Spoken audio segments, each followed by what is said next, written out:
বিয়ের পর কি হয় জানিস? শীত বাড়লে জামের আদরও বেশি বাইরে যায়। ডেলি গোসল ফরজ করাই ছাড়বো। তখন কি করবি? তখন তো ভোরে এই ঠান্ডা পানি দিয়ে তোর গোসল করা লাগবো না? লিপি কাঁথার ভেতর থেকে মুখ বের করে দাঁত কটমট করে তাকিয়ে নিয়ে বলে, ভাবি, এই সাত সকালে আমার গোসল নিয়ে পড়লা কেন? যখন ফরজ হইব তখন আমি আমারটা দেখব। এখন তোমার নিজের ফরজ আদায় করো তো। আমার আজকে ফজর হয়নি। কেন? আজকে তো অনেক শীত।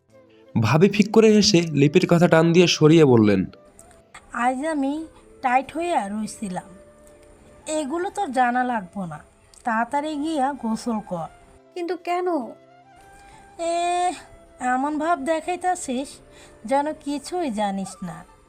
লিপি বিছানায় উঠে বসে হাই তুলে গা মোড়া দিয়ে বলল, আমি আসলে কিচ্ছু জানি না ভাবি। কেন, তোর বিয়ের আলাপ আইছে, জানিস না? তা তো জানি, কিন্তু এই ভোরবেলা কি হয়েছে? জামাই দেখতে আইব। তোর জামাই তো আবার মাস্টার মশাই, তাই স্কুলে যাওয়ার আগে এদিকে তোরে দেখে যাইব। আশ্চর্য, বিয়ের আগেই এত জামাই জামাই করছো কেন ভাবি? আর এই লোক এত অদ্ভুত কেন? কোনে দেখতে আসবে? এটার জন্য ওকে ছুটি নেওয়া যায় না? এই ভোরবেলায় আসতে হইব? বুঝলাম না, এত গুরুত্ব কম?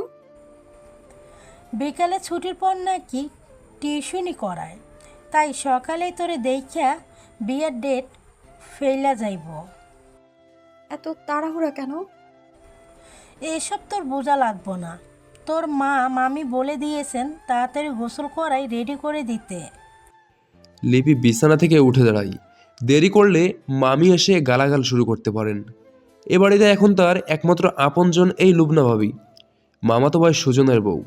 বিয়ে হয়েছে তাদের বছর চারেক আগে, একটা পুত্র সন্তানও আছে। লিপির বিয়ে নিয়ে এখন তারা সকলেই বেশ চিন্তিত।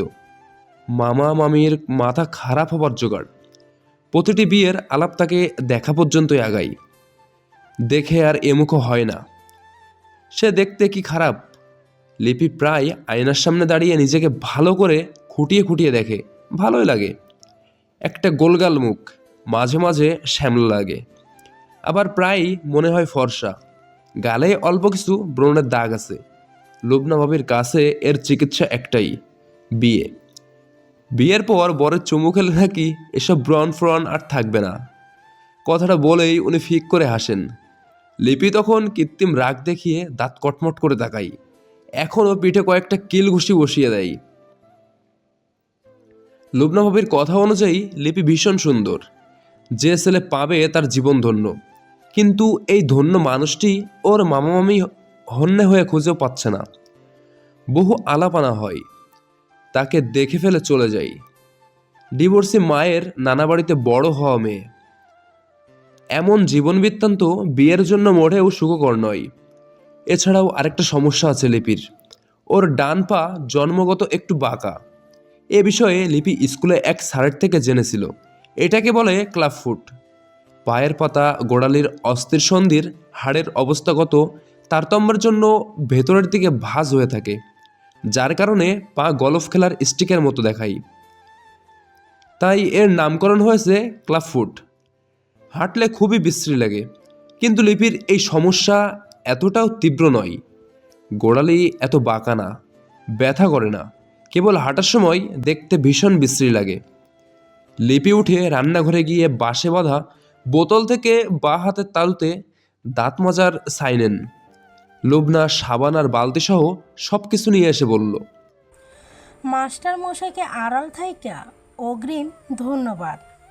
লিপি দাঁতে আঙুল চালানো থামিয়ে ভ্রু কুঁচকে বলল, কেন? আরে আজকে শনিবার না, আজকে তো বিকেলে ছবি আছে। যদি মাস্টার মশাই বিকেলে আইতেন তাইলে তো আমার ছবি দেখায় মাটি হয়ে যাইতো। লুবনা আসলে এই ছবির পাগল। এক সপ্তাহ হলো একটা ছোট্ট টিভি এনে দিয়েছে সুজন। বউ পাশের বাড়ি প্রতি শুক্রবার শনিবারে বিটিভিতে ছবি দেখতে চলে যাবে, সেটা ভালো লাগে না তার। একটা টিভি এনে দিয়েছে, এটাই লুবনার কাছে কয়েকদিন থেকে সবচেয়ে বড় ঘটনা। দুইজন রান্নাঘরের পেছনের দরজা খুলে চাপা কলে চলে এলো। কলতলা পাকা করা, চারটি খুঁটি গেড়ে কাপড় দিয়ে গোসল করার জন্য আড়াল করে দিয়েছে সুজন। লুবনা কলে চাপা দিয়ে বালতিতে পানি ভরছে। আজকে শাড়ি পরাবো তোকে। তোর ভাই আমার লাগি সাজুগুজুর সব আনছে, তোকে সাজাই দিব। লিপি আজলা ভরে পানি নিয়ে কুলি করে বলল, তুমি আমার শাড়ি পরাইয়া সাজানোর জন্য পাগল কেন? ওই দিন গরমের মাঝেও এমন করছো। লুবনা ফিক করে হেসে ফেলল। বস, গোসল করাই দেই। কেন? আমি কি বাচ্চা? তোমার করাইয়া দেওয়া লাগবে না। যাও, মেহমান আসলে তো নাস্তা টাস্তা বানাতে হবে তোমার। লুবনা ওকে টেনে বসাতে বসাতে বলল, আজকে আমার রান্নাঘর থেকে ছুটি দিচ্ছে আম্মায়, উনি সব করবে।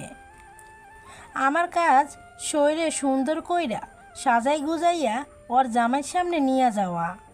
লিপি ওর শাড়ির ফাঁকের নগ্ন পেটে চিমটি দিয়ে বলল, এত জামাই জামাই করছো যখন তুমি নিজেই বিয়ে বসা যাও।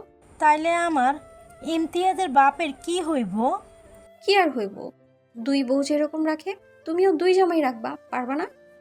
দুইজন পুনরায় খিলখিল করে হেসে উঠল। তখনই রান্নাঘর থেকে আলোয়া খাতুনের গলা শোনা গেল। কি রে আলেয়া, তোরা এত খিলখিল করতেছিস কেন? এত তাড়াতাড়ি গোসল কইরা রেডি হও। লুবনা জিভে কামড় দিয়ে বলল। হ আম্মা, শেষ। তারপর লিপির দিকে দাঁত কটমট করে ফিসফিসিয়ে বলল, মা গো, আমাকে বকা শোনাবি নাকি? তাড়াতাড়ি কর। আবার রান্নাঘর থেকে আলেয়া খাতুন বলল, এখানে খিলখিল করতেছো, ইমতিয়াজ কোথায় খবর আসেনি? হ আম্মা, ওর বাপের লগে গেছে মাঠে গরু দিতে। সুজনের আক্কাল কবে হইব? এতটুকু ছেলেরে নিয়ে মাঠে যাইব কেন? এত পুতু পুতু করলে বাচ্চারা মানুষ হয় না, বুঝলা? লুবনা ফিসফিস করে বলল, হ, সুজন্যারে এরকম পুতু পুতু করে মনে হয় নষ্ট করছেন। লিপি ফিক করে হেসে বলল, ভাইয়া নষ্ট? দাঁড়াও, আসলে বইলা দিব। তো নষ্ট না এই শীতের মাঝে? লিপি মুখ চেপে ধরে বলল। রাখো তো এইসব, সারাক্ষণ শুধু মুখে আজে বাজে কথা। লিপি মুখ ছাড়ার পর লুবনা বলল, দেখ, ক্ষীরা খেতে কয়েকটা চোট ঢুকে পড়েছে। লিপি তাকিয়ে বলল, হ্যাঁ, ক্ষীরা পারছে তো দেখা যাচ্ছে। মামা কোথায় আজ? কি জানি, দাঁড়াও আম্মাকে বলি, তুমি গোসল করো। লুবনা গিয়ে বলতেই আলেয়া খাতুন বাসখাই গলায় লাঠি হাতে নিয়ে বের হলেন। তাদের বাড়ি উঁচু ভিটেতে, চাপা কলের পর কলার বাগান আছে, এরপর টলটলে জলের পুকুর। এক পাল সাদা হাঁস আলেয়া খাতুনের গালগাল শুনে লাফ দিয়ে পুকুরে পড়ছে। পুকুর পাড়ের পর হাওরের শুরু, পাশেই তাদের ক্ষীরা শশার ক্ষেত। বাড়ি থেকে উকি দিলে দেখা যায়। পুকুরে বাড়ির সবাই এলেও লুবনা আর লিপি আসে না। তারা এখন চাপাকলে উঁচু জায়গা থেকে তাকিয়ে দেখছে। আলেয়া খাতুন লাঠি নিয়ে যাচ্ছেন, দেখে বাচ্চারা দৌড়ে পালাচ্ছে। সবার হাতেই ক্ষীরা। খানিক দূরে গিয়ে তারা তাকিয়ে তাকিয়ে খাচ্ছে। প্রতিদিন মক্তব থেকে ফেরার পথে বাচ্চারা এই কর্ম করেই বাড়ি ফেরে। লিপির গোসল শেষ হয়েছে, তাকে নিয়ে লুবনা নিজের ঘরে এলো। একটা কথা সে লিপিকে এখনো বলেনি। বাড়ির সবাই এই পাত্রের কাছে বিয়ে দিতে রাজি হয়ে আছেন। আজই কোণে দেখে ছেলের পছন্দ হলে বিয়ের দিন তারিখ ঠিক হবে। লিপিকে এখনও কেউ কিছু বলেনি। ওর পছন্দ অপছন্দ নিয়ে চিন্তা করাই অবান্তর। ওর নিজের দুর্বল জীবন বৃত্তান্ত আর পায়ের সমস্যাই এই অধিকার হরণকারী। লুবনা জানে পছন্দ অপছন্দের বাছাই করতে হলেও মোটামুটি যোগ্যতা লাগে। যাকে বিয়ে দিতে বাড়ির সবার দম বেরিয়ে যাচ্ছে তার আলাদা মতামত লাগে না। তবুও লুবনার ভেতর কেমন খুঁতখুত করছে। যুবতী একটা মেয়ে, এরকম জেনে বুঝে এই জায়গায় বিয়ে হবে। কি হবে এরপর? ওর মায়ের মতো কপাল নয় তো? আচ্ছা, সে কি লিপিকে বলে দেখবে? তাকে তো বলতে কেউ বলেনি। পরে যদি আবার বাড়ির সকলের বকা খাই। লুবনা কিছু একটা বলতে গিয়েও সাহস পেল না। সে এই বাড়ির ছেলের বউ, সব কিছু নিয়ে আগেভাগে কথা বলা তার মানায় না। তাছাড়া নিজেও দ্বিধাদ্বন্দ্বে ভুগছে। বাড়ির লোকদের হয়তো সিদ্ধান্ত ঠিক, শ্বশুর শাশুড়ি, ইমতিয়াজের বাবা, তারা কেউই তো বাচ্চা নয়। বোধহয় বুঝে শুনেই বিয়েতে মত দিয়েছেন। যদিও এই নির্মম সত্যটা লিপির মানতে কষ্ট হবে, কিন্তু নিয়তি তো এসবের ধার ধারে না। কি এত ভাবছো ভাবি? শাড়ির এদিকটা ঠিক করে দাও তো। হ, দিচ্ছি। একটু পর দরজায় নক দিল কেউ। লুবনা জবাব দিল। কে? খুলে দেখো। সুজনের গলা শুনে লুবনা গিয়ে দরজা খুলে বলল। বিড়ালের মতো দরজায় আঁচড় না দিয়া ডাক দিতে পারো না? সুজন ওর মাথায় গাঁটটা মেরে ইশারা দেখালো। ইমতিয়াজ কাঁধে ঘুমিয়েছে। লুবনা ওকে আস্তে করে কোলে এনে বিছানায় শুইয়ে দিল। সুজন আলনা থেকে লুঙ্গি নিয়ে পুকুরে গোসল করতে চলে গেল। একটু পর লুবনার শ্বশুর এসে দরজায় দাঁড়ালেন। সরিষার তেল আসেনি বৌমা? তেল তো শেষ হইয়া গেছে, আনা লাগবো? এখন গোসল করার পর থেকে গায়ে গতরে টানতা আছে। না আব্বা, সরিষা নাই, জুই তেল আছে। ওই একটা হইলেই হইল মা, দাও তো দেখি। লিপি টেবিল থেকে বোতল বাড়িয়ে দেয়। তিনি দরজার সামনে দাঁড়িয়েই পুরো শরীর এবং চুলে জবজবে করে তেল দিয়ে বোতল ফিরিয়ে দিয়ে চলে গেলেন। লিপি হাতে নিয়ে ফিক করে হেসে বলল, অর্ধেক শেষ ভাবি। মামাকে সরিষার তেল দিতে দেখছো? যেন গোসল করে ফেলেন তেল দিয়ে। লুবনা ইমতিয়াজের গা ঢেকে দিতে দিতে বলল, দেখছি, আর একদিন না দিলেই নাকি গা গত টানে। লিপি উঠে গিয়ে দরজা লাগিয়ে এলো। লুবনা এবার এলো তাকে সাজাতে। টিনের এই ঘরে এখন সৌরবিদ্যুৎ আছে। মাস চারেক আগে কিস্তিতে আনা হয়েছে। কিছুদিন আগেও হারিকেন আর ল্যাম্প দিয়ে দৈনন্দিন সব কাজ করা হতো। তাই সৌরবিদ্যুতের মেঘাচ্ছন্ন আলোয়ও তারা সবকিছু দিনের মতো পরিষ্কার দেখতে পায়। দরজা লাগাই নীলি কেন? ভেজে রাখলেই তো হইতো। আরে না, হঠাৎ কেউ আসলে কিরকম লাগে না? কেন, তোরে কি ল্যাংটা কইরা সাজাইতেছি নাকি? বারবার দরজা লাগাইতে হইব? লিপি আয়নার দিকে তাকিয়ে ফিক করে আসে। লম্বা এই আয়নাটা আলমারিতে সাটা। লুবনার বিয়েতে শ্বশুরবাড়ি থেকে পেয়েছিল সুজন। ভাবি তাড়াতাড়ি করো, আয়সা বলে বকা খাবো। লুবনা আবার সাজতে ব্যস্ত হয়ে পড়ে, কিন্তু তার মাথায় কিছু ভাবনা ঘুরপাক খাচ্ছে। লিপির মাও স্বামীর সংসার করতে পারেননি, বাপের বাড়িতে চলে এসেছিলেন। যদি লিপির এমন হয়, সে কোথায় যাবে? ওর তো কোথাও যাওয়ার জায়গা নেই, এখানে আসবে। তা কি আদৌ সম্ভব? লুবনা পুনরায় ভাবনা থেকে বের হতে চাই। কিসব বাজে অলক্ষণে কথা ভাবছে সে।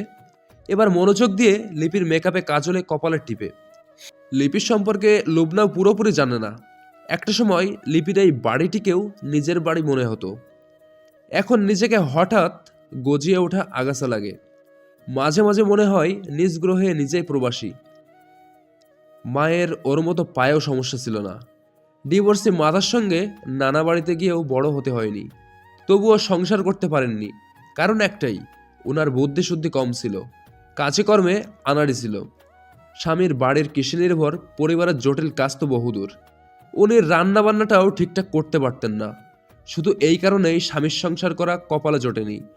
ওনার ওপর স্বামীসহ শ্বশুরবাড়ির সবাই বিরক্তি হয়ে উঠেছিল। লিপির যখন 2 বছর, তখন তার মা মেয়েকে এখানে পাঠিয়ে দিয়ে আর নেয়নি। কিছুদিন পর ওর বড় মামা আনোয়ার হোসেন একটা সিদ্ধান্ত নিয়ে নেয়, বোনকে ছাড়িয়ে আনবে না, ডিভোর্সই করাবে না, তাতে কিছু টাকা পয়সাও পাওয়া যাবে। বোনকে ছাড়িয়ে আনবেন, তাতে কিছু টাকা পয়সাও পাওয়া যাবে। সে অনুযায়ী ওরা টাকা পয়সা দিতে লিপির মাকে ডিভোর্স দিয়ে দেয়। তখন থেকেই মা মেয়ে এখানেই ছিলেন। ওর বোকাশোকা মা বেশি দিন বাঁচেননি। যখন লিপির 5 বছর বয়স, তখনই এই সুন্দর ভুবন থেকে বিয়োগ হয়েছিলেন তিনি। নানাকে সে কখনো দেখেনি। মা মারা যাওয়ার পর নানি ছিলেন ওর সব। মামাতো ভাই সুজন বয়সে 5-6 বছরের বড়। লিপি এ বাড়ির একমাত্র ছোট্ট বাচ্চা ছিল। তাই হয়তো নানির সীমাহীন আদরের পাশাপাশি সকলেরই ভালোবাসা পেয়েছিল সে। নানি যতদিন বেঁচে ছিলেন, ওর মা বাবার অভাব বোধ হয়নি। উনি মারা যাওয়ার পর থেকেই সব কিছু পাল্টে যেতে শুরু করে। একটা উটকো ঝামেলা মনে হয় মামা আনোয়ার হোসেনের। একটা জলজান্ত যুবতী মেয়ের থাকা খাওয়া, পোশাক আশাক, পড়ালেখা কত কি লাগে, তার ওপর বিয়েও দিতে হবে। তবে ভাগ্য ভালো, নানি মারা গিয়েছিলেন লিপি 10ম শ্রেণীতে ওঠার পর। উনিই পড়ালেখার খরচ দিতেন। কিভাবে সব কিছু ম্যানেজ করতেন সেসব যেন এক বিস্ময়। অবশ্য ওনার হাঁসমোরক ছিল, ছাগলও পালতেন। সুজন ভাই পড়ালেখা না করে পরিবারের হাল ধরতে হয়েছে, জমি জমায় কাজ করতে হয়। সুতরাং সে বাইরের মেয়ে হয়ে পড়ালেখা করার সহজ ছিল না। মামি আলেয়া খাতুন নানিকে প্রায়ই বলতেন, নাতি গরু রাখাল আর নাতনি কি জর্জ বেজারটা রইবনি আম্মা? তোমরা এইগুলো নিয়ে দরাদরি কইরো না বৌমা। মাইয়াটা এতিম, তার উপর আল্লাহ তাল্লাহ পায়ে খোদ দিয়েছে। কি করবার কও? পড়ালেখা করলেও না হয় এদিক দিয়ে আগাইয়া থাকতো। লোকে কই তো শিক্ষিত মাইয়া, আর তোমরা সজল তো লেখাপড়াই করে বালা ছিল না। লিপিরে দেখো সব ক্লাসে প্রথম হয়। যতদিন বাইছি বোনটার পয়ুক। সজলের লাগে আমার অনেক দোয়া আছে, ওর কিছুর অভাব হয় না। নানির কথা তখন সবাই কিভাবে যেন মেনেও নিত, কিন্তু মারা যাওয়ার পর এসএসসি দিয়ে আর পড়ালেখা সম্ভব হয়নি। এটুকু পড়ালেখা করতেও লিপির বেশ সংগ্রাম করতে হয়েছে। সেসব যুদ্ধ হয়তো নানিরও চোখে পড়েনি। পায়ের জন্মগত ত্রুটি নিয়ে রোজ একটা মেয়ে গ্রামের পর গ্রাম বিশ্রীভাবে হেঁটে যায় আসে, এগুলো মোটেও সহজ ছিল না। পেছনে বাচ্চা থেকে যুবক সকলেরই প্রতিনিয়ত অশালীন কথা শুনতে হয়েছে। ক্লাসেও সবার সঙ্গে স্বাভাবিকভাবে চলাফেরা করতে পারেননি। দিনে অসংখ্যবার অসংখ্য কারণে সহপাঠীদের থেকে শুনতে হতো ল্যাংড়ি সম্বোধন। দরজায় ধাক্কা শুনে লুবনা বলল, কে? কি হইল, তোমাদের হয় নাই? হ আম্মা, হইয়া যাচ্ছে। এতক্ষণ লাগবো কেন? রানী সাজাইবানি না যাত্রাপালায় নাচাতে যাইবা? ওরা আইসা পড়বে এখনই, হ আম্মা, শেষ হইয়া যাচ্ছে। তাড়াতাড়ি করো। লিপি ফিসফিস করে বলল, বুঝলাম না, সবকিছু যেন আমার রেডিতেই আটকে পড়েছে। আগে তো ওরা আসবে, বসবে, ওদেরকে কিছু খাইতে দেবে, তারপর না আমি যাব। আরে না, ওরা আইলেই তোরে নিয়ে যাব। তখন নাতাশা নিয়ে তুই ঢুকবি, আমি লগে থাকবো। আমি কেন? হ, এটাই নিয়ম। তুই এটা নিয়ে সালাম দিয়া ঢুকবি। শাড়ি পরনে আবার নাস্তা নিয়ে ঢুকবো? আমি পারবো না, হঠাৎ পড়ে যাবো নিশ্চিত। তুমি নিয়ে গেলে হবে না? আইব, তোর জামাই আমারে দিয়া দিলেই আইব। লিপি ওর মাথায় গাঁটটা মেরে বলল।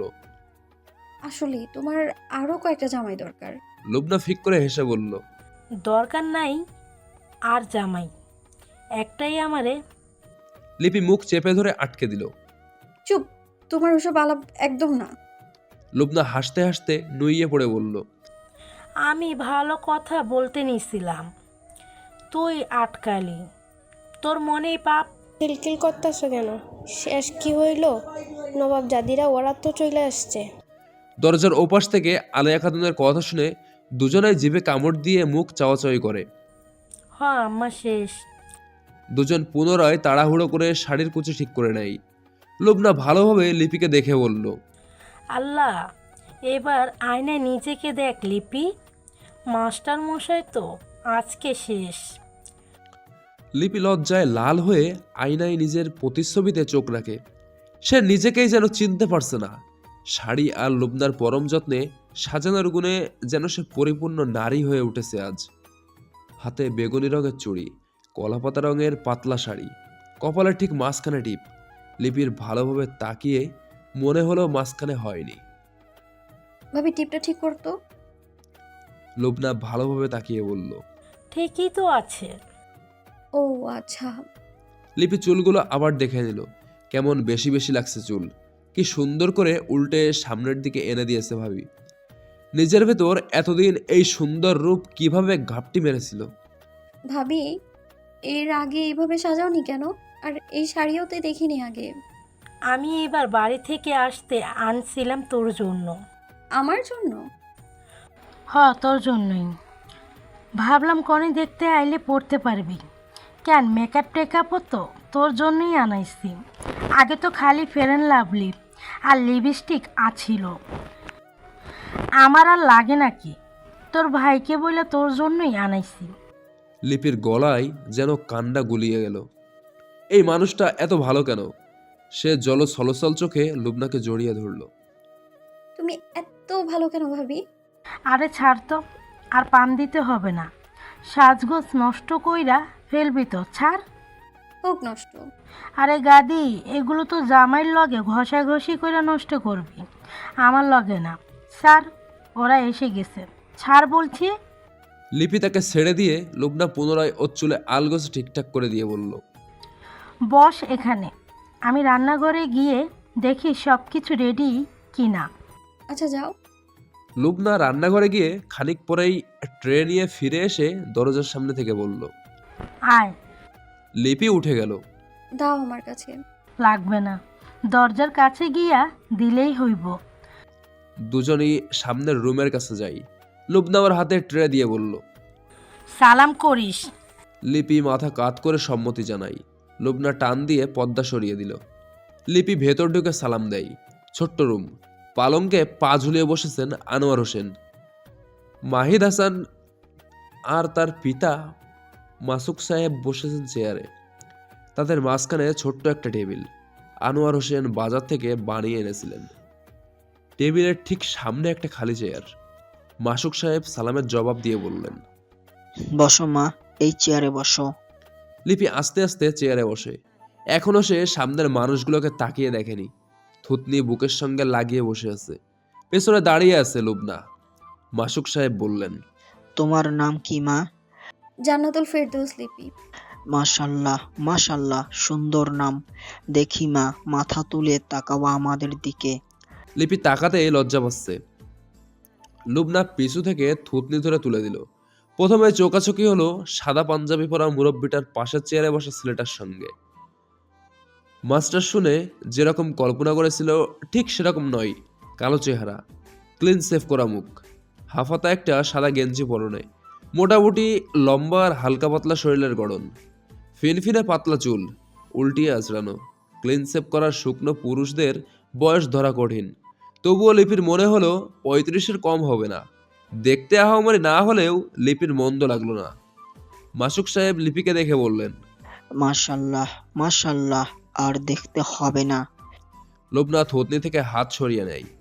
মাসুক সাহেব খানিক আমতা আমতা করে আনোয়ার সাহেবকে বললেন, ভাই, সবকিছু খোলামেলা আলাপ করাই ভালো, কি বলেন?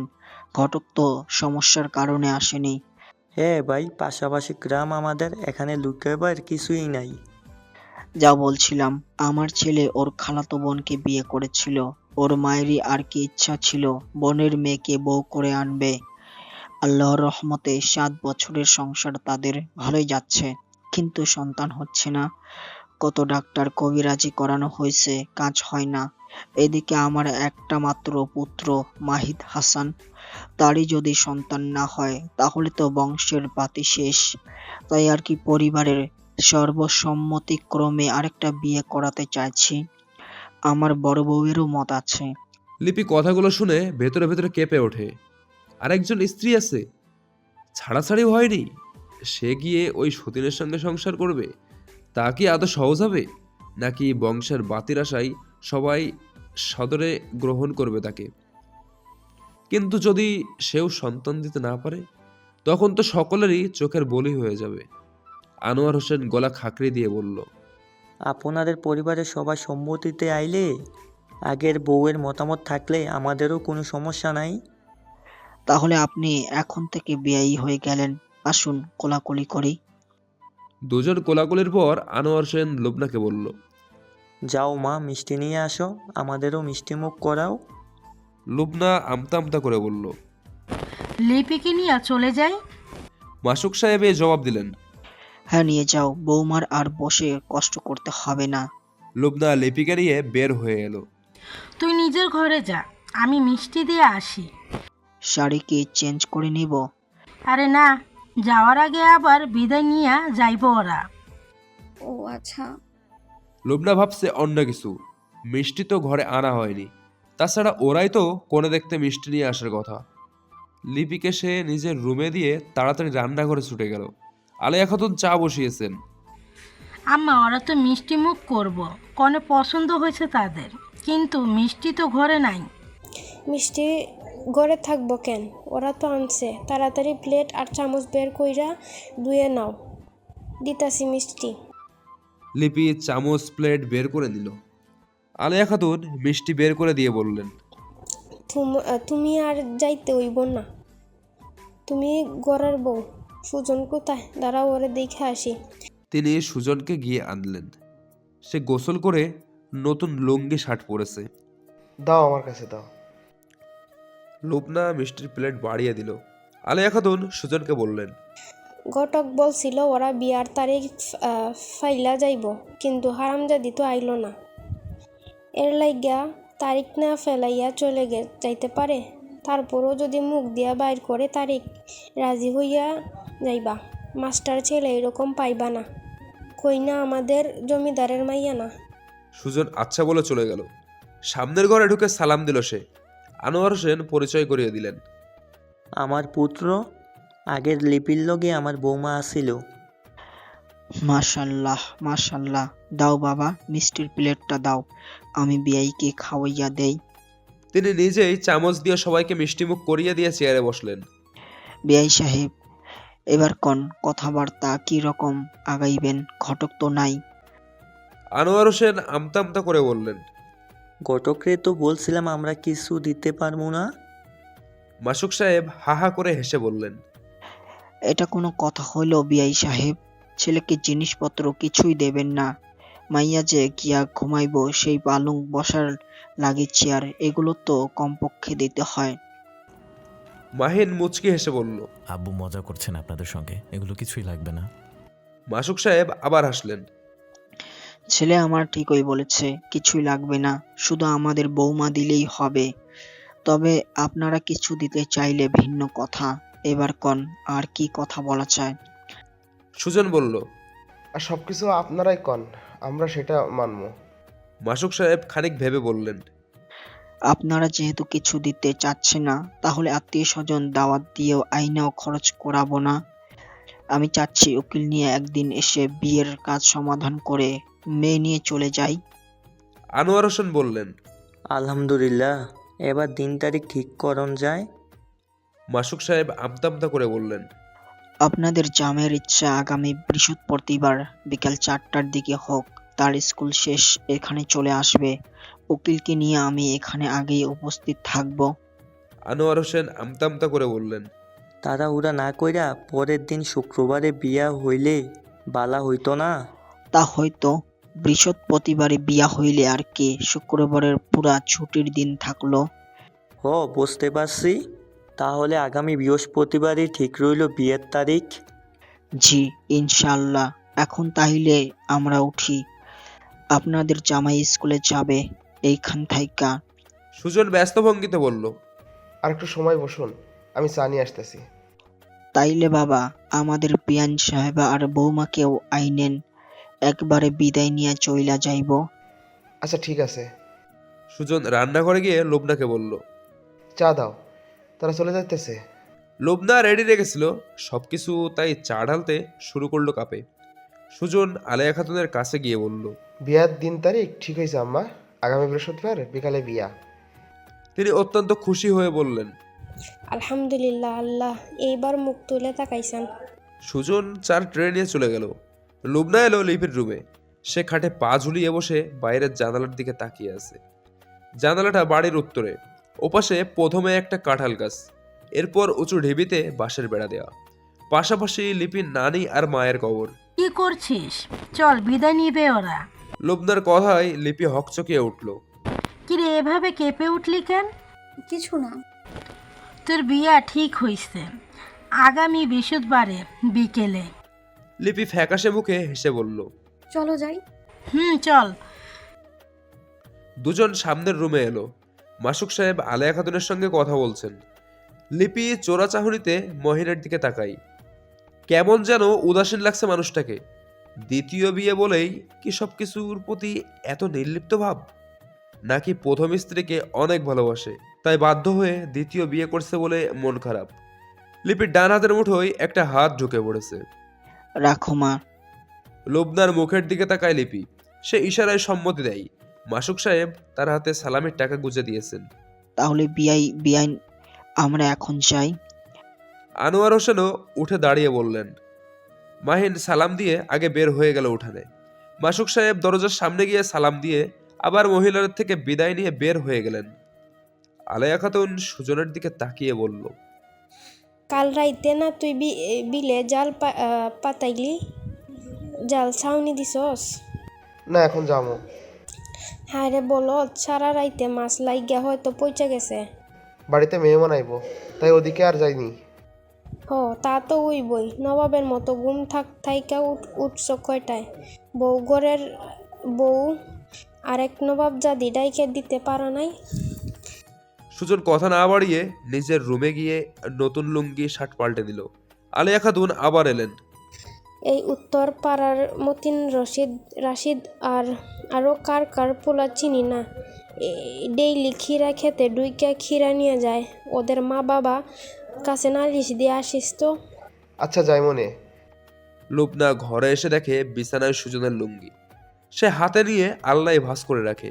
আলিয়া খাতুন বললেন, বউ, তুমি লাউ বাগানে থাইকা লাউয়ের ফুলাই না ময়দা দিয়া বড়া বানাও।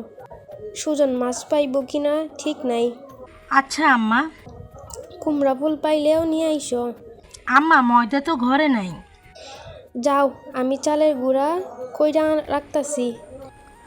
গাইছি তো রাশেদা চাচি নিয়েছিল, এখনো আয়না দেয়নি। দেখছুনি কারবারটা, ফকিন্নি মাইয়া জিনিস নিলে আয়না দিতে চায় না, গিয়া আনা লাগে। এই জন্যই কিছু দিতে নাই। যাও তুমি ফুল আনো, আমি গাইছিয়া আনতাছি। সুজন জাল চাউনি দিতে ডেক নিয়ে বের হচ্ছিল। ফিরে এসে বলল, আম্মা, একা তো গাইছিলা, আনতে পারবা না? আমি আসুম নাকি? তুই তোর কাজে যা, আমি খাল পাড় থাইকা ডাইকা বলমু ওরা আইনা দিব। আচ্ছা। বলে সুজন প্রস্থান করলো। লুবনা চলে গেল লিপির কাছে। সে দরজা ভেজিয়ে শাড়ি খুলছে। জানালায় দুইটা চড়ুই পাখির কিচিরমিচির শব্দ। কিরে, এরা কি তোর বাচ্চা কাচ্চা নাকি? দিনে দুপুরে জানলায় আইসা বইসা থাকে। হ্যাঁ, ঘরেও ঢুইকা পড়ে মাঝে মাঝে। ওদের বাবা দেখবি? কি? কাঁঠাল গাছের ডালে একটা কুচকুচে কালো কাক দেখিয়ে বলল, তুই হচ্ছিস চড়ুই পাখির মা, আর ওই দেখা যায় চড়ুই পাখির বাবা। ওইখানে থাইকা তো শাড়ি পাল্টানো দেখতেছে। লিপি দাঁত কটমট করে তাকিয়ে লুবনার পিঠে কয়েকটা কিল ঘুষি বসিয়ে দিল। লুবনা হেসে লুটোপুটি খেয়ে বলল, তাড়াতাড়ি পাল্টিয়ে নে, ফুল কুড়াতে পুকুরে যাব। ফুল কুড়াতে আমি গিয়া কি করব? ফুপু দেখবে, বলবে যে দুইজন চলে গেছে বকবক করতে। লুবনা কৃত্রিম হতাশার দীর্ঘশ্বাস ছেড়ে বলল, আজকের নাম মঙ্গলবার, মাঝখানে একদিন আছিস, এরপর তো জামাইয়ের আদর পাইয়া শরীরে ভুইলা যাবি। এখন একসঙ্গে থাকি যতক্ষণ পারি। আরেকটা পেয়ে গেছো এখন, তাই না? আমি আরেকটা কই পাইলাম? আমার তো একজন সৌজন্য আছে। আমি কি এই কথা কইছি? লুবনা টেনে শাড়ি খুলে দিতে দিতে বলল, তোর কোনো কথা বলা লাগবো না, ব্লাউজ খুল তাড়াতাড়ি। এই নে কামিজ। ছি, সরো তো ভাবি, আমি খুলতেছি, তুমি সরো। লুবনা ফিক করে হেসে বলল, আচ্ছা তাড়াতাড়ি শাড়ি খুলে রেডি হয়ে নে, আমি জানলা দিয়া বাইরে তাকিয়ে আছি। লিপি খানিক পরে এই সব কিছু পাল্টে বলল। চলো যাই। লুবনা রান্নাঘরে গিয়ে প্লাস্টিকের জালি নিল। লিপি পেছনের দরজা খুলে বাইরে এসে বলল, ইমতিয়াজ তো একা ঘুমে, মশারি দিয়ে আসছো? দিয়েছি, চল। দুজন চাপাকলের পাশ দিয়ে কলা বাগানে এলো। দুই পাশে সারি সারি কলা গাছ, মাঝখান দিয়ে সরু পথ গিয়ে লেগেছে পুকুরের দক্ষিণ পাড়ে। সেখানে পুকুর পাড়ের ঢালু থেকে রাস্তা অবধি চাঙ্গারি দিয়ে লাউ গাছ, অপর পাশে কাঁচামরিচ আর পেঁপে গাছ, মাঝখান দিয়ে রাস্তা। লিপি একটা ফুল পাড়ছিল। তখন লুবনা হাসতে হাসতে লুটোপুটি খেয়ে বলল, লিপি, পুলিশকে খবর দে, এই ব্যাটাকে আইনের হাতে তুলে দেওয়া উচিত। লিপি ভ্রুকুসকে তাকিয়ে বলল, হাসছো কেন, কি হয়েছে? এই দেখ। লিপি তাকিয়ে দেখে সাদা এক পাল হাঁস পুকুরে ভেসে বেড়াচ্ছে। দলছুট হওয়া একটা স্ত্রী হাঁসকে অদ্যরসের তাড়নায় তাড়া করছে আরেকটি পুরুষ হাঁস। স্ত্রী হাঁস চিৎকার করে পালাচ্ছে। লিপি তাকিয়ে বলল, ছি, তোমার মতোই শরম নাই হাসের, দিনে দুপুরে কি করছে? লুবনা ওর বাহুতে চিমটি দিয়ে বলল, আমি ওই হাঁসের মতো ধর্ষক নাকি? ওইটারে তো পুলিশে ধরাই দেওয়া উচিত। লিপি উফ করে হাত ছাড়িয়ে বলল, চিমটি দিবা না তো, তোমার এক একটা চিমটিতে জান বের হয়ে যায়। লুবনা ফিক করে হাসলো। লিপি তাড়া দিয়ে বলল, মামি এসে বকা শুরু করবো, তাড়াতাড়ি কোড়াতে লাইগা পড়ো। লুবনা একটা ফুল পেড়ে জালেতে রেখে গম্ভীর মুখে বলল, জামাইকে পছন্দ হয়েছে? লিপি দাঁত কটমট করে তাকিয়ে বলল, আমার এগুলো জিজ্ঞেস করবা না তো। তাইলে বিয়েতে রাজি? বিয়ের তো তারিখই পড়ে গেছে, রাজি অরাজি দিয়ে কি হইব? তাহলে তো বোঝাই যাইতেছে তুই রাজি না। সবাই যেটা ভালো মনে করে আমি সেটাতেই রাজি। ও আচ্ছা, তোর বরকে দেখে আমার ভালোই লাগছে, দেখতেও মাশাল্লাহ। তাহলে বৃহস্পতিবারে বিয়ে করে ঘরে তুলে নাও। সুজন্যা আর মহিন্না দুই বউ তোমার। দুইজন আবার হেসে লুটোপুটি খাই। আলেয়া খাতুন এসে হাঁক ছাড়লেন। কি রে, দুইজন ওইখানে কি গুটুর গুটুর করো? লিপি ওইদিকে আয়, রাশেদার পোলা গাইল ছিয়া নিয়া আইতাছে, তুই আমার লগে পাট দিবি। লুবনা অস্ফুট স্বরে বলল। যা, তুই তো আবার ভালো পার দিতে পারিস। লিপি উঠে চলে গেল রান্নাঘরে। দুদিন তাদের এরকম দৈনন্দিন কাজের তুমুল ব্যস্ততায় চলে গেল। লিপির আলাদা করে একবারও মনে হলো না এটা কেন বিয়ে বাড়ি। কেবল লুবনা ভাবির বিয়ে নিয়ে উপযুক্ত রসিকতা ছাড়া বিয়ে নিয়ে কেন বিশেষ কথাবার্তাও শোনেনি। আজ বৃহস্পতিবার। আলেয়া খাতুন লিপিকে সামনের রুম ঝাড়ু দিয়ে বিছানা বালিশ পাল্টাতে বলেছেন, আর নিজে গেল উঠান ঝাড়ু দিতে। লুবনা তখন রান্নাঘরে। তখনই আসমান ডেকে বৃষ্টি এলো। দৌড়ে ঘরে এলেন আলেয়া খাতুন। আশ্চর্য কারবার, জামানা পুরাই পাল্টে গেছে। শীতের সিজন এখনো যায়নি, এর মাঝে বৃষ্টি দিতেছে কেন বুঝলাম না। জীবনে যা দেখিনি সেইটা আজকে দেখলাম, শীতের দিনে ঝড় তুফান। তিনি কথা বলতে বলতে চলে গেলেন রান্নাঘরের দিকে। লিপি স্পষ্ট শুনতে পাচ্ছে তিনি রান্নাঘরে গিয়ে বলেছেন, অলক্ষণে অপয়ামের বিয়ে বইলা কথা। দেখো শীতের দিনে বৃষ্টি এসে গেছে, লক্ষণ ভালো না। ও সুজন ক্ষীরার ক্ষেতের তো সর্বনাশ হয়ে গেল রে। বৃষ্টি দিলে তো ক্ষীরা আর ভালো থাকে না। খানিক পরে ভিজে একাকার হয়ে বাড়িতে এসে ঢুকলেন আনোয়ার হোসেন।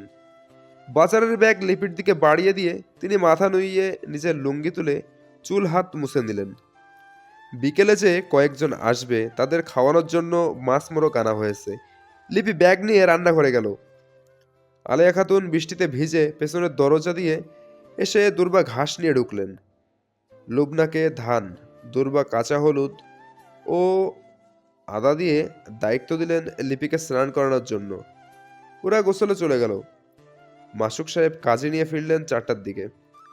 তাদেরকে সামনের ঘরে বসতে দেওয়া হয়েছে। আনোয়ার সাহেব ওনার জুম্মার নামাজের পাঞ্জাবি পায়জামা পরেছেন। সুজন নতুন লুঙ্গি আর শার্ট পরে সামনের ঘর আর রান্নাঘরে হাঁটাহাঁটি করছে। কিছু বাচ্চারা উঠোনে এসে হই হুল্লোড় শুরু করেছে। লিপিকে নিয়ে লুবনা নিজের ঘরে এলো। ওর বিয়ের লাল শাড়ি পরানো হবে লিপিকে। আলেয়া খাতুন রান্নাঘর একাই সামলাচ্ছেন।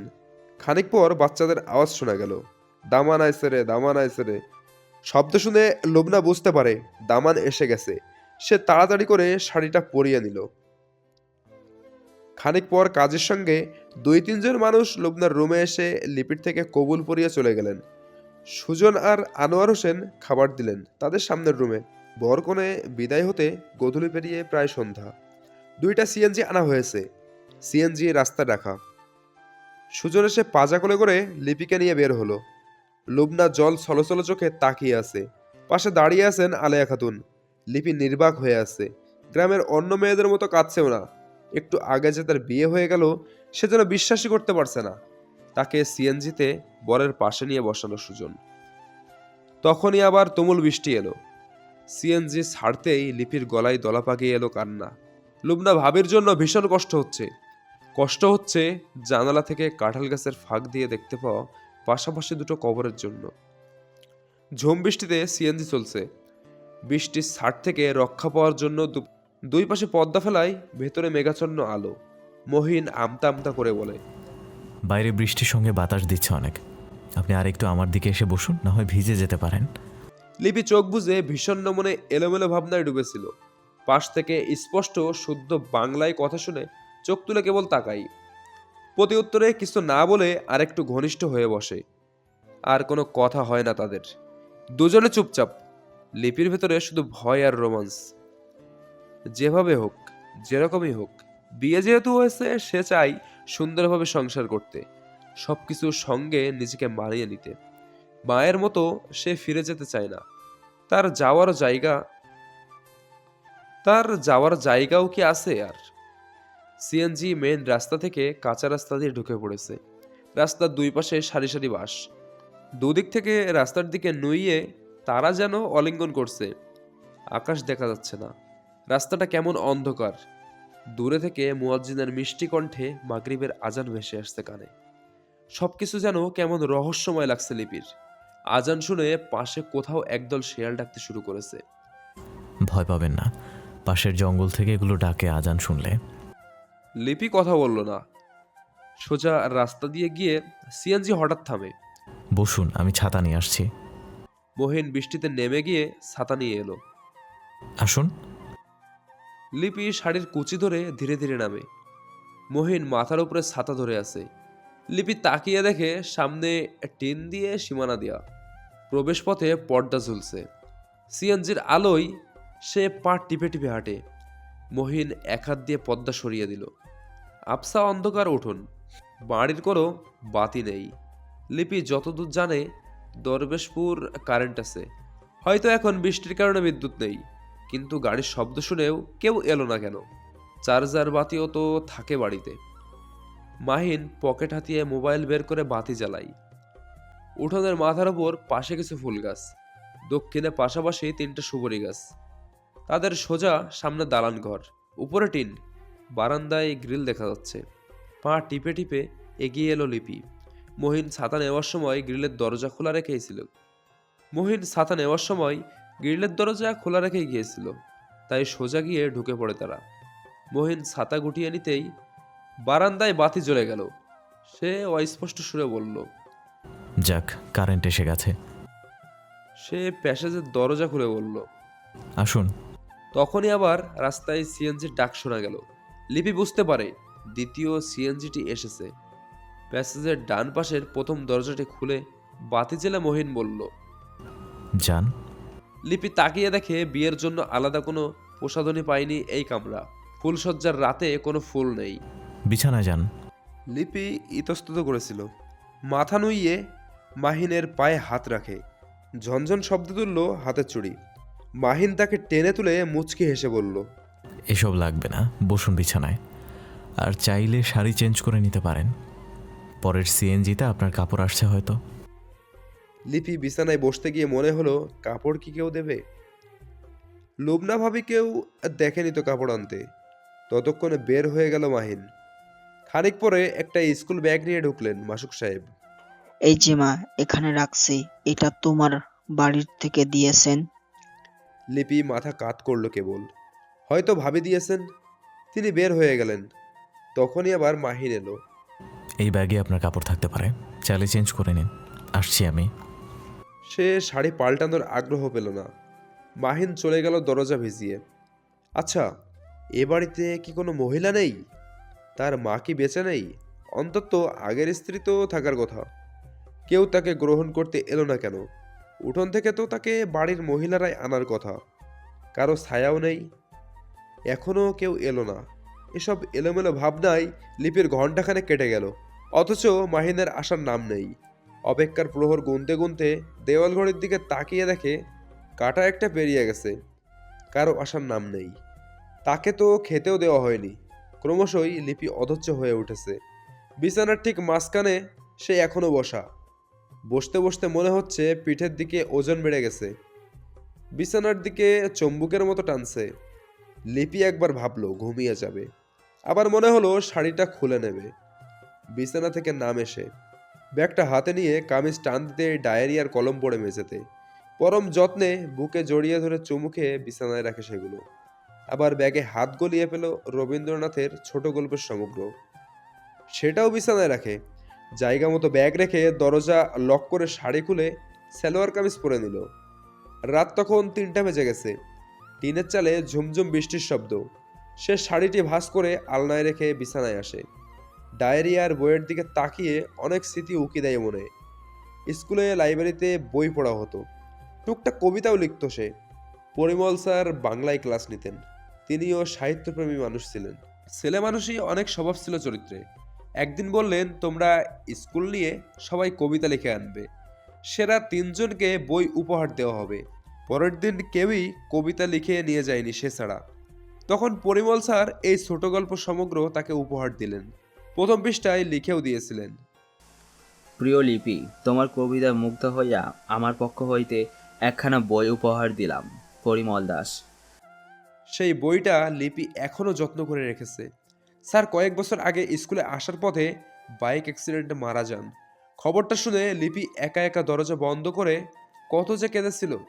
ডায়েরিটা হাতে নেয় লিপি। স্কুলে থাকতেই সে কিনেছিল এটা। মাঝে মাঝে কবিতা লিখত। কতদিন হলো এসব যেন সে ভুলেই গেছে। বিছানায় পা ভাঁজ করে বসে ডায়েরির পাতা উল্টে পুরাতন স্মৃতি রোমাঞ্চকর ডুবে যায়।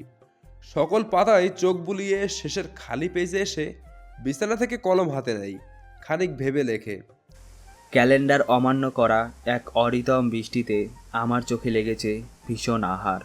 কতদিন যে হয়ে গেল ক্ষুধার্ত এই নয়ন দুটো দেখা পাইনি তার। আরেক পৃষ্ঠায় লেখে, যার জন্য বুকের ভেতর প্রণয়ের নহর নিয়ে প্রহর গুনছি রোজ, সে কখনো আমার তল্লাটে আসেনি, বাদলা দিনেও নেয়নি একবার খোঁজ। কথাগুলো কার জন্য লিখেছে লিপি জানে না। সে কারো জন্য অপেক্ষা করার মতো, তারই খোঁজ করার মতো আসলে কেউ নেই। তারই খোঁজ করার মতো কেউ আসলে নেই, তবুও লিখেছে। এভাবেই বুঝি মিথ্যা প্রেমিক, কাল্পনিক প্রাক্তন দাঁড় করিয়ে লিখতে হয়। এসব আঁকিঝুঁকি আর এলোমেলো ভাবনায় নিঝুম রজনী কেটে গেল।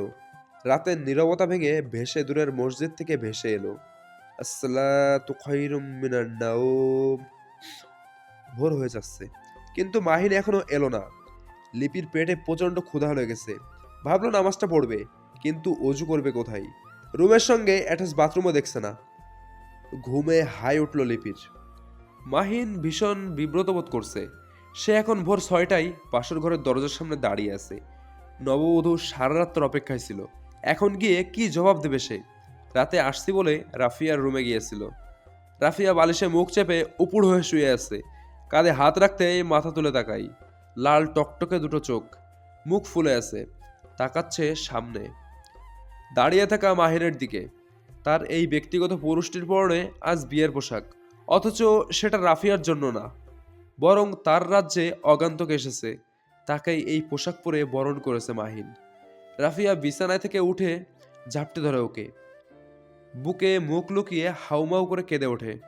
এটা কি হয়ে গেল মাহিন? আমি তোমার ভাগ কিভাবে আরেকটা মেয়েকে দিব বলো? আমি তোমার রাজার একমাত্র রানী ছিলাম। সেখানে আজ একজন আগন্তুক হয়ে আগমন করলো। সে ধীরে ধীরে আমার চোখের সামনে জায়গা দখল করে নেবে। আমি এসব কিভাবে সহ্য করব? আমি আর পারছি না মাহিন। মাহিনুর মাথায় হাত বুলিয়ে দিয়ে বলে, আমি তোমার কষ্ট বুঝতে পারি রাফিয়া, কিন্তু একটু তো বুঝতে চেষ্টা করো। আমাদের কোনো সন্তান হচ্ছে না, সন্তান দরকার না বলো? তাছাড়া আব্বু যেভাবে উঠে পড়ে লেগেছিল, ওনাকে কিভাবে কষ্ট দেই? মানুষটা সারা জীবন আমার জন্য প্রবাসে কাটিয়েছে, এই বাড়িঘর করেছে, আমাকে পড়ালেখা করিয়েছে, কখনো কোনো কিছুর অভাব বুঝতে দেয়নি। সে যখন আমাকে ডেকে নিয়ে লজ্জা শরম ভুলে রোজ রোজ শুধু বলে বংশের বাতি নেই, তার নাতি নাতনি লাগবে, তখন কি করার থাকে বলো? তা আবার উনি হার্টের রোগী। রাফিয়ার কান্নার তোড় আরও বাড়ে। আমি এখন কি করব? বাবা কল দিয়ে বলছে এখনই তোমাকে ছেড়ে চলে যেতে। ওরা মামলা করবে তোমার নামে, আরো কত কি। আমি কার কথা এখন শুনবো? মাহিনের ভয় হয়। রাফিয়ার মনের অবস্থাও বুঝতে পারে সে। পরিবারের কথাই হঠাৎ পাল্টে গেল। আবার বিপদ বাড়বে, ঝামেলা হবে। রাফিয়া এখন ভবিষ্যৎ নিয়ে শঙ্কিত, নিজের অস্তিত্ব নিয়ে শঙ্কিত। সুতরাং তাকে ভালোবাসে, ওর মতো করে থাকতে হবে, সাহস দিতে হবে, আস্থা দিতে হবে। সে আজলা করে ওর মুখ তুলে বলল, রাফিয়া, আমার লক্ষ্মী বউটা, তাকাও আমার দিকে। লিপিকে তুমি ছোট বোনের মতো দেখো। সে কখনো তোমার অবস্থান নিতে পারবে না, মোটেও ভয় পেও না। রাফিয়া তাচ্ছিল্যের হাসি দিয়ে বলল, এসব কথা কিছুদিন পর আর থাকবে না মাহিন। আব্বু আম্মু সব বান্ধবী সবাই আমাকে এটাই বলে যাচ্ছে। একসময় উল্টো আমাকেই ছেড়ে দিবে তুমি। ছেড়ে না দিলেও আমি যেতে বাধ্য হব। তাই খাল কেটে কুমির যেন না আনি, সন্তান পালকও নিলে। অন্যের কথা কেন শুনতে যাও তুমি? আমাকে বিশ্বাস করো না বলো? রাফিয়া ওর চোখের দিকে তাকিয়ে বলে, বিশ্বাস না করলে ওদের কথায় ছেড়ে গিয়ে মামলা করতাম, বিয়ের মনসম্মতিও দিতাম না। তাহলে এমন কেন করছো? দেখো, তোমার কারণে মাও লিপিকে গ্রহণ করেনি, উনি এখনো দরজা বন্ধ করে আছেন। রাফিয়া আবারও ওর বুকে মুখ লুকিয়ে হাউমাউ করে কেঁদে ওঠে। কেন এমন করি তুমি বুঝতে চাও না কেন? আমার ভয় হয় তোমাকে হারানোর। আমি তো ভালোবেসেই বিয়ে করেছিলাম। আমি তোমার পরিবারের জন্য কি না করিনি বলো? খালা কেন আমাকে এত ভালোবেসেছেন? উনি সুখ পেয়েছেন বলে তো, তাই না? শুধু আমার অপরাধ, সন্তান জন্ম দিতে পারছি না। আমি কি করব এখানে? আমার হাত আছে বলো? শুধু এই কারণে আমি কেন তোমাকে হারাতে বসেছি? রাফিয়ার মনে হলো তার কলিজা যেন মোচড় ধরেছে। কিভাবে নিজের স্বামীকে অন্য এক মেয়ের সাথে রাত কাটানোর অনুমতি দেবে সে? এ কোন পরীক্ষায় আল্লাহ ফেলেছেন? কাকে সে বোঝাবে এই যন্ত্রণার কথা? মাহিনকে যৌবনের শুরু থেকে ভালোবাসে, সবসময় তাকে নিয়েই ঘর করার স্বপ্ন দেখেছে। ভাগ্যগুণে স্বপ্নের পুরুষটিকেও সে পেয়েও আজ হারানোর পথে। কি সুন্দর সুখের সংসার ছিল তাদের, এখন কি হতে চলেছে? মহিনকে পুনরায় জাপটে ধরে বলে, তুমি হারাতে বসছো কোথায় রাফিয়া? আমি তো আছি, তুমি যা বলবে তাই হবে। বুঝতে পারছো না কেন? ওই মেয়েটা শুধু সন্তানের জন্য। এখন তুমি অনুমতি দাও, সে আমার জন্য বাসর ঘরে অপেক্ষা করছে। প্লিজ, তুমি এমন কথা আর কখনো বলবে না। আমি মরে যাব। আমি সহ্য করতে পারবো না মাহিন। কিন্তু আমার তো যেতে হবে। না প্লিজ, আজ তুমি ওই ঘরে যেও না। আমার আজ ভীষণ একা লাগছে মাহিন, খুব খুব অসহায় লাগছে। আজ রাতটা তুমি আমাকে বুকে জড়িয়ে ঘুমাও। মহিনের এবার ধৈর্যের বাঁধ ভেঙে যায়। সে ক্রোধে নিজেকে ছাড়িয়ে বলে ওঠে, পাগলের মতো কথা বললে তো হবে না। তোমার মনে রাখতে হবে, সেও এখন আমার বিয়ে করা স্ত্রী, তারও অধিকার আছে আমার ওপর। আজ মেয়েটির বাসর রাত, সে কেন স্বামীকে ছাড়া থাকবে? এটা হয়? কথাটা শুনে রাফিয়াত যেন আসমান ভেঙে পড়ল মাথায়। আজ যদি মাহিন এই কথা বলতে পারে, দুদিন পর কি বলবে? ওই মেয়েটা যদি একসময় সন্তান জন্ম দেয়, তখন কি হবে? তাহলে কি বান্ধবীদের কথাই ঠিক, পরিবারের কথাই ঠিক? ওর মাথায় প্রচণ্ড জেদ চেপে যায়। যে করেই হোক আজ মাহিনকে নিজের সঙ্গে রাখবো, ওই মেয়ের কাছেই আজ যেতে দেব না। নিজেকে আজ ওই মেয়ের কাছে হারাতে দেবে না। তবে বুঝবে সে সারা জীবন মহিনকে নিজের নিয়ন্ত্রণে রাখতে পারবে। রাফিয়া মাথায় হাত দিয়ে মেঝেতে লুটিয়ে পড়ে। মাহিন ভয় পেয়ে যায়, হাঁটু গেড়ে বসে ওর মাথা কোলে টেনে তুলে বলে, আর কি হয়েছে? কি হলো হঠাৎ করে তোমার? সে চোখ পিটপিট করে তাকিয়ে গঙ্গানির মতো করে বলল, আস্তে কথা বলো, খালা শুনলে বাড়িতে কল দিয়ে দিবে। আমাকে তাড়াতাড়ি হসপিটালে নিয়ে চলো। ধুরো, পাগল নাকি? কি হয়েছে তোমার? ঠিক হয়ে যাবে, উঠো। বুঝতে পেরেছি। আমাকে কেন তুমি হসপিটালে নিয়ে যাবে? নিজেই তো চাচ্ছ আমি মরে যাই, কিন্তু মনে রেখো, আমি মরে গেলেও তোমাকে শান্তিতে থাকতে দিবে না আমার পরিবার। কি সব আবল তাবল কথা বলছো? মাহিন, আর দেরি করো না, কাউকে না জানিয়ে তাড়াতাড়ি আমাকে কাঁধে নিয়ে হসপিটালে চলো। মাহিন কি করবে ভেবে পাচ্ছিল না। তার বাবা একটু আগে মায়ের সঙ্গে ঝগড়া করে নিজের ঘরে গিয়ে ঘুমিয়ে পড়েছেন। তাদেরকে কিছু জানাতে আবার না করেছে রাফিয়া। মা জানলে আসলেই হিতে বিপরীত হওয়ার সম্ভাবনা প্রবল। তাই সত্যি সত্যি সে রাফিয়াকে কাঁধে নিয়ে আস্তে করে দরজা খুলে প্যাসেজ বের হয়। তখন আবার মনে হলো লিপিকে কিছু বলে যাওয়া দরকার। আবার মনে হয় ওকে কাঁধে করে ওই রুমে নিয়ে যাবে কি করে। হঠাৎ এরকম দৃশ্য দেখলে কি ভাববে সে? সিদ্ধান্তহীনতায় ভুগছে মাহিন। তখনই আবার গঙ্গানি দিয়ে রাফিয়া বলল, তাড়াতাড়ি যাও। নববধূকে বলে যাই। সে গঙ্গানি দিয়ে হতাশার সুরে বলে, আল্লাহ, আমি এদিকে মরে যাচ্ছি আর সে তার নববধূ নিয়েই পাগল। আল্লাহ, আমি মরে যাচ্ছি রে। মাহিন পুনরায় ক্রোধান্বিত হয়ে বলল, আমি বুঝলাম না, তুমি মরে যাবে কেন? তোমার এখন ঠিক কি সমস্যা হচ্ছে? মাথা ঘুরেছ হয়তো, এখনই ঠিক হয়ে যাবে। ওরে আল্লাহ রে, আমি ডাক্তার নাকি? সমস্যা কি হয়েছে বলবো? আমাকে বাড়িতে মেরে ফেলতে চাচ্ছ নাকি? তাড়াতাড়ি হসপিটালে নিয়ে যাও, না হয় আমার কিছু হলে তুমিই দায় থাকবে। মাহিন কি করবে কিছু ভেবে না পেরে প্যাসেজ পেরিয়ে উঠানে বের হয়ে গেল। উপজেলায় গিয়ে ডাক্তার দেখিয়ে টেস্ট ফেস্ট করতে চলে গেল পুরো রাত। অথচ কোনো অসুখই ধরা পড়েনি। তাতে কোনো রাগারাগি করেনি মহিন। যেভাবেই হোক তার দুজনকে নিয়েই সংসার করতে হবে। রাফিয়ার মনের অবস্থাও বোঝে সে। হসপিটাল থেকে বাইরে তাকিয়ে দেখে তুমুল বৃষ্টি হচ্ছে। তখনই মনে পড়ে লিপিকে খাবার কে দেবে, তাড়াতাড়ি যাওয়া দরকার। সে রাফিয়াকে বলল, লিপিকে আম্মু রাতে খাবার দেনি নিশ্চয়ই। আমাদের যাওয়া দরকার। রাফিয়া তাকে বলল, বাইরে বৃষ্টি, তাছাড়া রাত ৩টা, সে ঘুমাচ্ছে হয়তো। এখন গিয়ে ডেকে তুলে তো খাওয়াবে না, আমরা ভোরে গেলেই হবে। আমাকে হসপিটালে নিয়ে আসায় বড় ক্ষতি হয়ে গেল তোমাদের। সমস্যা নাই, আমি গিয়ে গরম করে দিব, তোমরা স্বামী স্ত্রী খেয়ে নিবে। মাহিন আর কিছু বলল না। রাফিয়া পুনরায় কালো মুখ করে মেঝের দিকে তাকিয়ে বলল, দুজন খেয়ে দরজা লাগিয়ে ল্যাংটা হয়ে শুবে। এই জন্যই তো ফেরার জন্য এত অস্থিরতা। মাহিন সামনে তাকিয়ে দেখে রিসিপশনে নার্স আর পরিচ্ছন্ন কর্মীরা বসে গল্প করছে। দুই একজন উৎসুক দৃষ্টিতে এদিকে তাকিয়েও আছে। সে আর কিছু বলল না। রাফিয়ার পাশে বেঞ্চে বসে ওর ডান হাত নিজের কোলে এনে বসে রইল খানিকক্ষণ। তারপর আস্তে করে বলল, এই তো দেখো, তুমি যা বলছো তাই করছি না। আমি কি যাচ্ছি বাসায়, তুমি যখন বলবে তখন যাব। রাফিয়া মেঝেতে তাকিয়ে তাচ্ছিল্যের হাসি দিয়ে বলল, এগুলো কয়দিন থাকবে? 2 দিন পর এ মেয়ের কথাতেই চলবে তুমি। কখনোই এমন হবে না। তাকে শুধু সন্তানের জন্য বিয়ে করেছি, আর তোমার মতো সুন্দরীও না সে। রাফিয়া কিছু বলল না।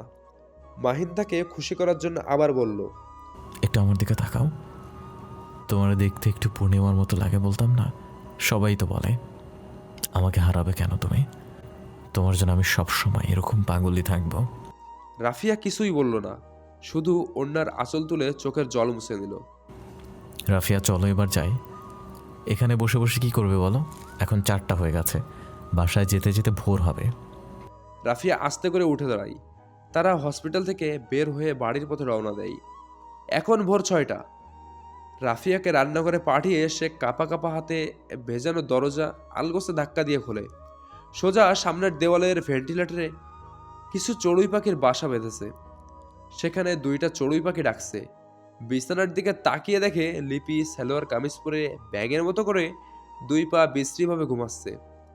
মাথার একপাশে নিচে নীল একটা ডায়েরি। সম্ভবত জেগে থাকতে থাকতে হুট করে ঘুমিয়ে পড়েছে। কৌতূহল থেকে সে ওটা আলগোছে আনতে যেতেই হকচকিয়ে ঘুম থেকে উঠে গেল লিপি। লাল ঘুম ঘুম চোখে তাকিয়ে দেখে সামনে দাঁড়িয়ে আছে মাহিন, ওর হাতে নীল ডায়েরিটি। সরি, আপনার ঘুম ভেঙে যাবে ভাবিনি। লিপির প্রচণ্ড মেজাজ খারাপ হলো। একজন নববধূকে সারা রাত অপেক্ষায় রেখেছে, খাবারটা অবধি দেয়নি, আবার এসে ব্যক্তিগত ডায়েরিতে হাত নিয়ে পড়েছে। তাকে কি কেউ মানুষই মনে করছে না? তবুও লিপি নিজেকে সংযত রাখে। যেভাবেই হোক তাকে তো মানিয়ে নিতেই হবে, সংসার তো করাই লাগবে। সে অস্পষ্ট সুরে বলে, না ঠিক আছে, সমস্যা নেই। আসলে আমি কি বলবো বুঝতে পারছি না। এভাবে পুরো রাত আপনাকে একা রেখে আমি আসিনি। লিপি মুচকি হেসে বলল, সমস্যা নেই, কৈফিয়ত দিতে হবে না। মাহিন ভীষণ খুশি হলো মনে মনে। এভাবে একজনের কাছে কমপক্ষে একটু ছাড় পেলে তার দুজনকে সামলে চলা সহজ হবে। বিছানায় ওর পাশে বসে সে গালে হাত দিয়ে চোখে চোখ রাখতেই লিপি দৃষ্টি নিচের দিকে দিয়ে দেয়। মাহিন ওর কপালে চুমু খায়। লিপির সঙ্গে সঙ্গে চোখে জল ভরে আসে। তার মানে লোকটা তাকে গ্রহণ করে নিয়েছে। আর কিছু চায় না লিপি, শুধু এটুকু আশ্রয়।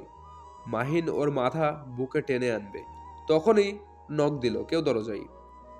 লিপি ভীষণ বিরক্ত হলো। খাবার রেডি করেছে হয়তো, এখানে নিয়ে আসি, গিয়ে দুজন একসঙ্গে খেতে পারবো।